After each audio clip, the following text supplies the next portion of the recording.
Hello students, स्वागत है आप सभी का आपके अपने यूट्यूब चैनल साई-फाई स्टडी में। स्टूडेंट्स, आज की इस वीडियो में हम लोग बोर्ड मास का नियम बिल्कुल आसान भाषा में समझने वाले हैं। यहाँ पे बोर्ड मास के एक एक कॉन्सेप्ट को हम लोग समझने वाले हैं कि बोर्ड मास होता क्या है और कैसे बोर्ड मास को हम लोग सॉल्व करते हैं। यहाँ पे कुछ प्रश्न भी लिए गए हैं और इस प्रश्न के माध्यम से हम लोग बोर्ड मास के नियम को बिल्कुल बेसिक से समझने वाले हैं। प्रश्न नंबर 1 आपका थोड़ा सा आसान है, प्रश्न नंबर 2 आपका थोड़ा सा कठिन है और उसमें अधिक कॉन्सेप्ट भी आपको सीखने को मिलेगा। इसलिए स्टूडेंट्स वीडियो को स्किप मत करिएगा, वीडियो को शुरू से अंत तक जरूर देखिएगा ताकि पूरा कॉन्सेप्ट आप समझ पाए। तो आइए बोर्ड मास के नियम को समझते हैं। सबसे पहले यहाँ पे एक एक वर्ड का मतलब यहाँ पे समझ लेते हैं। बी का मतलब होता है स्टूडेंट्स ब्रैकेट।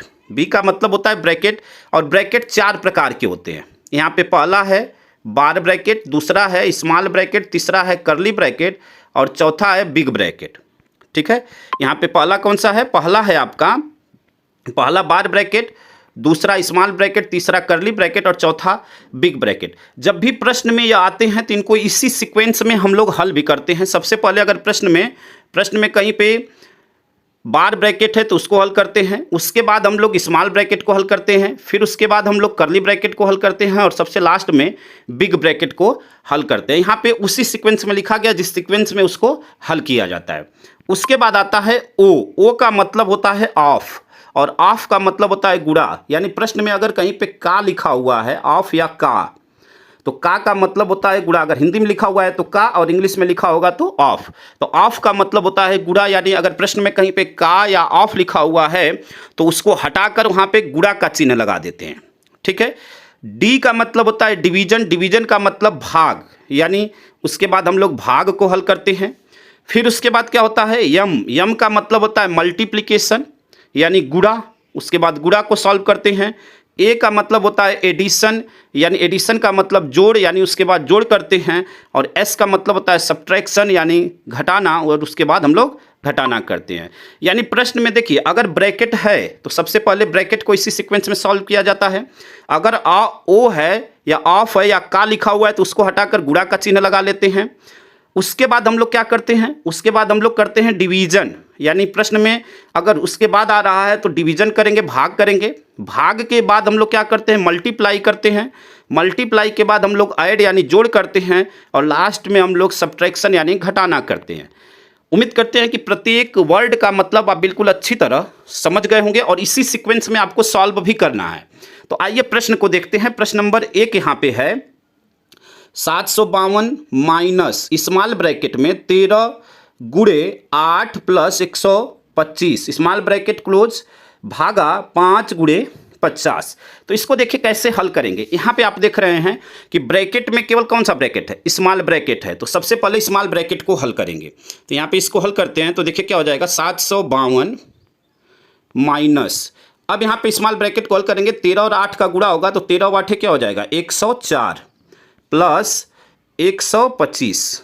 ठीक है, यहाँ पे क्या हो जाएगा देखिए यहाँ पे 752 ठीक है 752 माइनस 13 बटे 104 प्लस 125।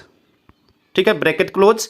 फिर उसके बाद भाग गए 5 और गुणे 10। अब यहाँ पे देखिए इन दोनों को ऐड करेंगे 104 और 125 को, तो यह क्या हो जाएगा 229 हो जाएगा। यानी 752 माइनस 229, ठीक है, भागे 5 और गुणे 10। अब यहाँ पे स्मॉल ब्रैकेट आपका हट गया। अब उसके बाद क्या करते हैं? डिवीजन करते हैं। यहाँ पे ऑफ नहीं है तो डिवीजन करेंगे। अब डिवीजन करते हैं तो 229 में 5 से भाग देते हैं। तो देखिए 5 से भाग देंगे तो क्या हो जाएगा आपका 5 चौक के 20, 22 में से 2 गया, 22 में से 20 गया 2 और यह 9 29 हो गया। ठीक है ना, तो यह क्या हो जाएगा यहाँ पे 5 पचे 25। ठीक, 4 बचा दशमलव लगा लेंगे, 4 बचा 0 बढ़ाएंगे 40, 5 बटे 40 यानी 45.8 आ गया। अब 45.8 में हम क्या करेंगे 10 का गुणा कर देंगे, यानी 752 और माइनस 45.8 में जब 10 का गुणा करेंगे तो यह देखिए क्या हो जाएगा यहाँ पे 4580 और एक स्थान पे दशमलव है तो यहाँ पे दशमलव लगा देंगे। यानी जब दशमलव लगाएंगे तो इस जीरो की कोई वैल्यू नहीं होगी, वह 458 हो जाएगा। अब 752 में से 458 को हम लोग माइनस करेंगे तो क्या होगा, देखिए 10 2 12, 12 में से 8 गया 4, यहाँ पे लिख लेते हैं। यहाँ पे देखिए यह आपका क्या हो जाएगा, 4 हो जाएगा, इससे लिया उधार। 14 14 में से 5 गया 9, ठीक है, और ये 6 हो गया, 6 में से 4 गया 2, यानी 294। और यही आपका क्या हो जाएगा स्टूडेंट्स, आंसर हो जाएगा। तो उम्मीद करते हैं कि इस प्रश्न को बिल्कुल आप अच्छी तरह समझ गए होंगे। आइए इसको लिख लेते हैं, यहाँ पे एक एक स्टेप को आप लिख लेते हैं। तो देखिए यहाँ पे इसको लिखते हैं। तो फर्स्ट स्टेप में हमने क्या लिखा, यहाँ पे देखिए, यहाँ पे गुणा कर लिया गया 13 बटे 104 और 125, ठीक है। बाकी लाइनिंग आपका सेम है। अब इन दोनों को ऐड कर लिया जाएगा। तो इन दोनों को ऐड करेंगे, देखिए क्या हो जाएगा, यहाँ से ऐड कर लिए, ऐड किए तो 104 और 125 129 हो गया, और भागे में 5 है तो 5। अब 229 में 104 125 ऐड हुआ 229, ठीक है। 229 में 5 से भाग देंगे तो अब देखिए क्या आएगा आपका, 5 से भाग दिए तो 45.8, अभी हमने आपको दिखाया है।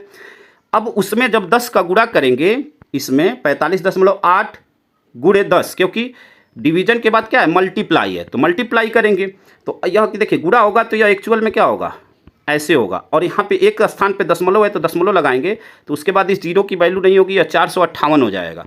तो अगली लाइन में क्या हो जाएगा, 752 माइनस 458, ठीक है। और इसको जब घटा लेंगे तो यह आ जाएगा 294, और यही आपका क्या हो जाएगा स्टूडेंट्स, आंसर हो जाएगा। तो उम्मीद करते हैं कि प्रश्न नंबर 1 को आप बिल्कुल अच्छी तरह समझ गए होंगे, एक एक स्टेप को आप समझ गए होंगे। आइए प्रश्न नंबर 2 को समझते हैं, जो कि बहुत ही अत्यधिक महत्वपूर्ण प्रश्न है, और इसमें आपको small bracket, big bracket, curly bracket सभी मिलने वाले हैं। तो एक एक स्टेप को इसको ध्यान से समझते हैं।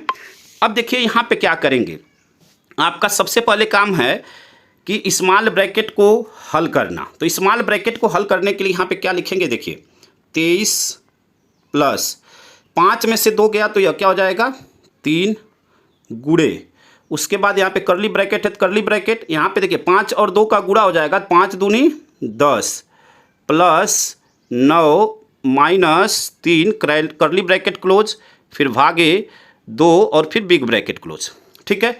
अब यहाँ से इसको जब अगली लाइन में हल करेंगे तो यह हो जाएगा 23 प्लस, फिर देखिए यहाँ से 3 गुणे, अब यहाँ पे देखिए 10 और 9 यह दोनों जुड़ जाएगा। अब स्मॉल ब्रैकेट तो खत्म हो गया, अब करली ब्रैकेट को हल करेंगे। जैसे देखिए यहाँ पे स्मॉल ब्रैकेट था, उसके बाद करली ब्रैकेट को हल करेंगे तो 10 और 9 यह दोनों जुड़ जाएंगे, तो यह क्या हो जाएगा 19, ठीक है, और माइनस 3, यहाँ पे करली ब्रैकेट को क्लोज, फिर यहाँ पे भागे 2 और बिग ब्रैकेट क्लोज, ठीक है।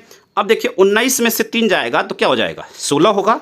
19 में से 3 जाएगा तो 16। तो अब यह अगली लाइन में क्या होगा, देखिए 23 प्लस यहाँ पे बिग ब्रैकेट 3 गुणे 16 भागे 2, ठीक है, और यहाँ पे बिग ब्रैकेट क्लोज। अब यहाँ से 2 से इसमें 16 में भाग देंगे तो 2 आठे क्या हो जाएगा, 16 हो जाएगा, यानी 2 आठे 16, तो यह 23 प्लस 3 गुणे 8। अब 8 का 3 में गुणा होगा तो 24, 23 और 24 जब जुड़ जाएगा तो क्या हो जाएगा 47, और यही आपका आंसर हो जाएगा, ठीक है। तो आइए एक एक स्टेप को यहाँ पे लिख लेते हैं। अब यहाँ पे देखिए लिखते हैं इसको, यहाँ पे देखिए यहाँ पे क्या किया गया, 5 में से 2 गया, 3 हो गया यहाँ पे, और यहाँ पे 5 और 2 का गुणा हुआ तो 10, फिर यह 9 है और यह माइनस में 3 है, यानी सबसे पहले स्मॉल ब्रैकेट को हल किया गया यहाँ पे, ठीक है। स्मॉल ब्रैकेट को हल किया गया तो यहाँ पे देखिए 5 में से 2 गया तो यहाँ पे 3 आया, यहाँ पे 5 और 2 का गुणा हुआ तो 10 हुआ, बाकी आपका सेम वही लाइनिंग उतारी गई है, ठीक है। अब उसके बाद करली ब्रैकेट को जब हल करते हैं तो 10 और 9 क्या हो जाएगा, 19 हो जाएगा, और बाकी यह सेम रहेगा, यानी 23 प्लस 3 गुणे करली ब्रैकेट में 19 माइनस 3 करली ब्रैकेट क्लोज भागे 2 और फिर बिग ब्रैकेट क्लोज। तो इस लाइन को यहाँ पे लिख लेते हैं, ठीक है। उम्मीद करते हैं कि यहाँ तक आप बिल्कुल अच्छी तरह समझ गए होंगे। अब देखिए यहाँ पे 19 में से 3 को माइनस करेंगे, हमें इस करली ब्रैकेट को हटाना है, तो 19 में से 3 जाएगा तो 16 हो जाएगा, ठीक है। यानी अगली लाइन आपकी क्या आएगी, यहाँ पे 23 प्लस बिग ब्रैकेट में 3 गुणे 16 भागे 2 और बिग ब्रैकेट क्लोज। तो इस लाइन को यहाँ पे लिख लेते हैं, ठीक है। अब उसके बाद आपका आता है डिवीजन। डिवीजन करते हैं, यानी 16 में 2 से भाग देंगे तो 8 आएगा, यानी अब अगली लाइन क्या आएगी, 23 प्लस 3 गुणे 8 और बिग ब्रैकेट क्लोज। तो यहाँ पे उसको लिख लेते हैं, 23 प्लस बिग ब्रैकेट में 3 गुणे 8। अब 3 और 8 का गुणा करेंगे तो 3 बटे 24, यानी 23 प्लस 24 आपका क्या हो जाएगा 47। तो यहाँ पे उसको लिख लेते हैं, और यही आपका क्या हो जाएगा स्टूडेंट्स, आंसर हो जाएगा। तो उम्मीद करते हैं कि प्रश्न नंबर 1 और 2 दोनों को आप बिल्कुल अच्छी तरह समझ गए होंगे। स्टूडेंट्स, अगर यह वीडियो आपको अच्छा लगा हो तो वीडियो को लाइक शेयर कमेंट करें और चैनल पे नए हैं तो चैनल को जरूर सब्सक्राइब करें ताकि अधिक से अधिक मात्रा में आपको और भी ऐसी ही वीडियो प्रोवाइड की जा सके और चैनल की भी हेल्प हो सके। धन्यवाद। जय हिंद, जय भारत। कमेंट जरूर करें और चैनल को जरूर सब्सक्राइब करें। वंदे मातरम।